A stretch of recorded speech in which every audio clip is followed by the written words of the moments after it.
Hi everyone, it's Vanessa here from Eternal Stationery. So today I just wanted to do a quick video to show you how easy it is to upload one of our designs into Silhouette Studio. So let's go ahead and get started. First of all you're going to do is go to our store, find whatever cutting file you like and purchase it. Our digital files are instant download, so you should be able to download straight away and save the files directly to your computer. Once the file is on your computer, you will then need to unzip and extract the folder to get to the files. On Mac, you can just click the zip file and it should unzip automatically. If you are using a Windows computer, just right-click on the folder and then select Extract. In this folder, there is a DXF file and also an SVG file.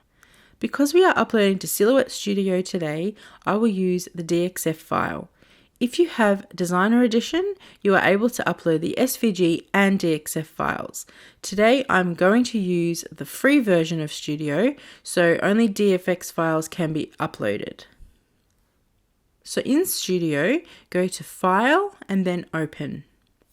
Browse to where the DFX folder is and then select the DFX file and then select OK.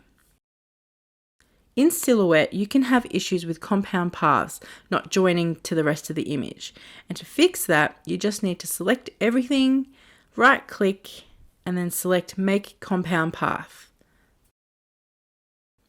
So it is as easy as that. Simply upload to Silhouette Studio and you're ready to go.